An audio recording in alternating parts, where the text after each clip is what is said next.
والصلاة والسلام على سيد الأنبياء والمرسلين محمد خاتم النبيين وعلى آله وأصحابه أجمعين. أما بعد، قال النبي صلى الله عليه وسلم: إن من خياركم أحسنكم أخلاقا.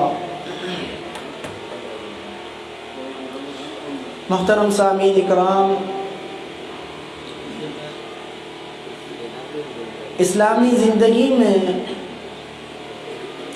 حسن اخلاق یعنی ایک دوسرے کے ساتھ کیسے پیش آنا، آپس میں ایک دوسرے کے معاملات کیسے ہوں،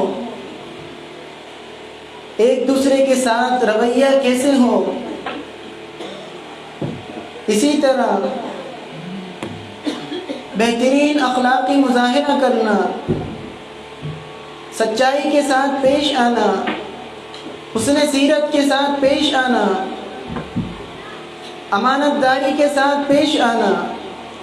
الغرض حسن اخلاق یہ ایک بہترین ایسی صفت ہے کہ جو انسانی بنیادی ضروریات میں سے ہے. معاشرے کی کچھ بنیادیں ہوتی ہیں جس پر امن و امان قائم ہوتا ہے، اور ہمارے معاشرے کی بنیادوں میں سے ایک بنیادی چیز وہ حسن اخلاق ہے. بلکہ یہ ایک ایسی صفت ہے جس کے ذریعے ایک مسلمان دوسرے سے ممتاز ہوتا ہے، دوسرے سے بہتر ہوتا ہے، اور اسی اخلاق کی وجہ سے آپس میں مودت، محبت، شفقت اور امن و امان کی فضا قائم ہوتی ہے. جبکہ بد اخلاقی معاشرے میں اختلاف کا باعث بنتی ہے، تضاد کا باعث بنتی ہے، جھگڑے کا باعث بنتی ہے، فساد اور بگاڑ کا باعث بنتی ہے. اور حسن اخلاق ایک ایسی صفت ہے کہ ایک مسلمان کو دوسرے تمام مسلمانوں سے ممتاز کر دیتی ہے. صحیح بخاری کی حدیث ہے، اللہ کے پیارے پیغمبر جناب محمد رسول اللہ صلی اللہ علیہ وسلم کا فرمان ہے: ان من خیارکم احسنکم اخلاقا. اے میری امت کے لوگوں، تم میں سے سب سے بہترین وہ شخص ہے جو اچھے اخلاق کا مالک ہے، جس کا رویہ ایک دوسرے مسلمان کے ساتھ انتہائی عمدہ ہے، جس کی سچائی کی گواہی تمام مسلمان دیتے ہیں. یہ اخلاق ایک انسان کو تمام مسلمانوں سے بہتر بنا دیتی ہے. اور اللہ کے پیارے پیغمبر علیہ السلام کی بعثت کے مقاصد میں سے آپ کو جو بھیجا گیا ہے، اس کے جو مقاصد ہیں، ان میں سے ایک مقصد حسن اخلاق بھی ہے. شعب الایمان میں روایت ہے، اللہ کے پیارے پیغمبر علیہ السلام کا فرمان: انما بعثت لاتمم مکارم الاخلاق. یعنی میری بعثت کے مقاصد میں سے، میرے بھیجے جانے کے مقاصد میں سے ایک مقصد یہ ہے کہ میں تم پر حسن اخلاق کو پورا کر دوں، تاکہ تمہارے اندر اخلاقی کمیاں نہ ہو، ایک دوسرے کے ساتھ اخلاق انتہائی عمدہ ہو. اور یہ حسن اخلاق اللہ تعالیٰ اور اللہ کے رسول صلی اللہ علیہ وسلم دونوں کی محبت کا باعث بنتا ہے. سنن ترمذی کے اندر نبی علیہ الصلوۃ والسلام کا فرمان ہے: ان من احبکم الی واقربکم منی مجلسا یوم القیامت احاسنکم اخلاقا. کہ مجھے تم میں سے سب سے زیادہ محبوب، پسندیدہ شخص وہ ہے جو اچھے اخلاق کا حامل ہے، اور کل قیامت کے دن مجلس کے اعتبار سے، میرے ساتھ قریب ہونے کے اعتبار سے وہ شخص ہوگا جو اعلیٰ اخلاق پر فائز ہوگا، اچھے اخلاق پر فائز ہوگا، جس کی مثالیں دنیا دیتی ہوگی. وہ میرے قریب ہوگا کل قیامت کے دن، اور میری محبت بھی اس کو حاصل ہو جائے. اور حسن اخلاق کے عظیم پیکر محسن انسانیت جناب محمد الرسول اللہ صلی اللہ علیہ وسلم تھے، جن کا اخلاق اپنوں کے ساتھ تو نمایاں تھا، جس کی مثالیں دنیا دیتی ہیں، لیکن غیروں کے ساتھ بھی آپ کا اخلاق نہایت ہی عمدہ تھا، جس کی گواہی عرش معلیٰ سے رب العالمین نے دی۔ اللہ تعالیٰ ارشاد فرماتے ہیں وَإِنَّكَ لَعَلَىٰ خُلُقٍ عَظِيمٍ، اے نبی صلی اللہ علیہ وسلم آپ تو اخلاق کے سب سے اعلیٰ درجے پر اور مرتبے پر فائز ہیں۔ آپ کا اخلاق صحابہ اکرام کے ساتھ، بچوں کے ساتھ بھی ایسے تھا، بڑوں کے ساتھ بھی ویسے ہی تھا، الغرض ہر کسی کے ساتھ آپ کا اخلاق نہایت ہی عمدہ تھا۔ لیکن ہم دیکھیں آپ کا اخلاق غیروں کے ساتھ کیسا تھا۔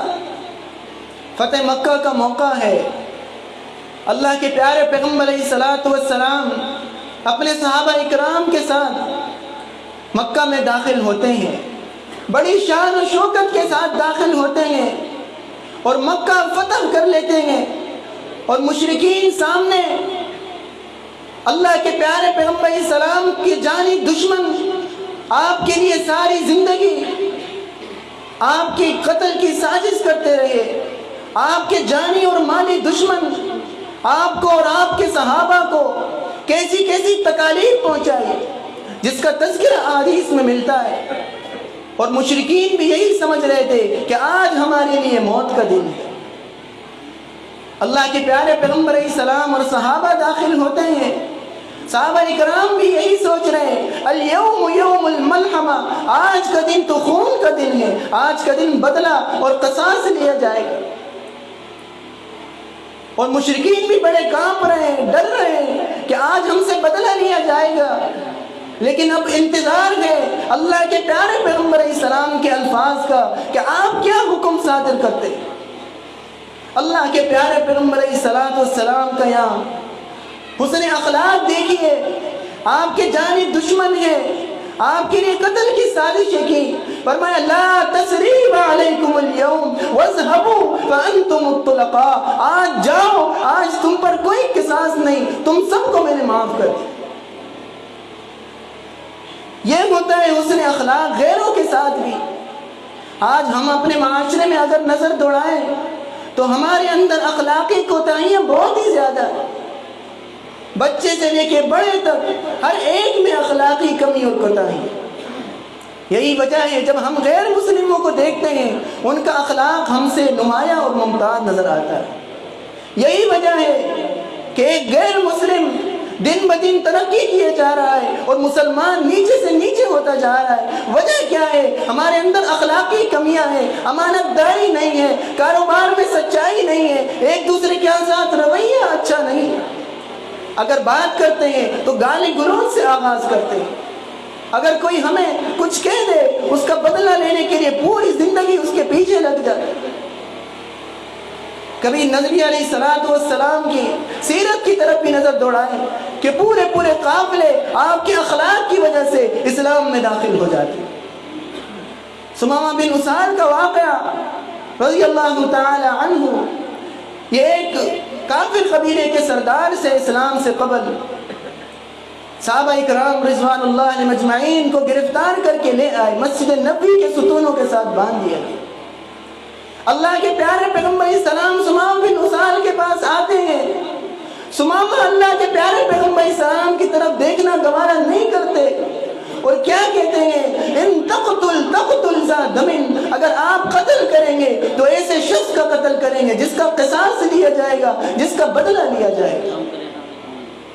3 دن مسلسل پیغمبر علیہ السلام ثمامہ بن اسال کے پاس آتے رہے اور ثمامہ کے یہی الفاظ تھے کہ آپ سے بڑھ کر مبغوض چہرہ اس دنیا میں مجھے کوئی نہیں۔ 3 دن ثمامہ بن اسال نے نبی صلی اللہ علیہ وسلم کا اخلاق دیکھا، صحابہ کی سیرت دیکھی، صحابہ کا مسجد نبوی میں معلوم دیکھا کہ آپ نماز کی کیا روٹین ہے، صحابہ کا آپس میں کیا معمول ہے۔ 3 دن بعد نبی علیہ السلام نے ثمامہ کو چھوڑ دیا۔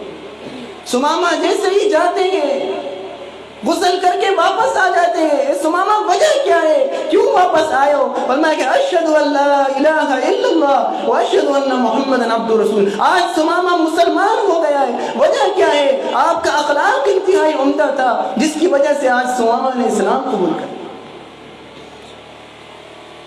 اور اللہ کے پیارے پیغمبر السلام کو کہنے لگے کہ آج میں آپ سے اس زمین پر سب سے زیادہ محبت کرتا ہوں, آپ سے بڑھ کر محبوب شخص مجھے اب اس دنیا میں کوئی نہیں. یہ کیا تھا؟ یہ آپ کا اخلاق تھا, جس کو دیکھ کر کفار بھی اسلام لے کر آتے تھے. آج ہمارے معاشرے میں ہماری اخلاقی برائیاں دیکھ کر ہم سے تو کافر متنفر ہو جاتے ہیں. اور یہ حسن اخلاق ایک ایسی عظیم صفت ہے جس کے ذریعے ایک مسلمان جنت میں داخل ہو سکتا ہے. سنن ترمذی کے اندر روایت ہے, اللہ کے پیارے پیغمبر علیہ السلام کا فرمان ہے کہ دو چیزیں ایسی ہیں جو ایک مسلمان کو جنت میں داخل کر دے گی. وہ کون سی ہے؟ تقوی اللہ و حسن الخلق. ایک اللہ کا ڈر ہے, اللہ کا خوف ہے. دوسرا حسن اخلاق ہے جو انسان کو جنت تک کے پہنچائے گا. یہ کوئی معمولی عمل نہیں. ہم سب اپنے گریبان میں جا کے ہمارا رویہ دوسرے مسلمان کے ساتھ کیسا ہے, ہمارا اخلاق کیسا ہے, کیا ہم سچائی کے ساتھ کام لیتے ہیں, ہم امانت داری کے ساتھ کام لیتے ہیں یا نہیں. اگر ہمارا اخلاق انتہائی عمدہ ہوگا, ہم بہترین لوگوں میں شمار ہوں گے, اور کل قیامت کے دن نبی علیہ السلام کی قربت ہمیں نصیب ہوگی, اور اس سے بڑھ کر اللہ تعالی ہمیں اپنے جنت میں داخلہ نصیب فرمائے گا. اللہ تعالیٰ سے دعا ہے کہ جو کچھ ہم نے سنا اور سنا اس پر عمل کرنے کی توفیق عطا فرمائے. وَأَقُولُ قَوْلِي هَذَا وَأَسْتَغْفِرُ اللَّهَ لِي وَلَكُمْ وَآخِرُ دَعْوَانَا أَنِ الْحَمْدُ لِلَّهِ رَبِّ الْعَالَمِينَ.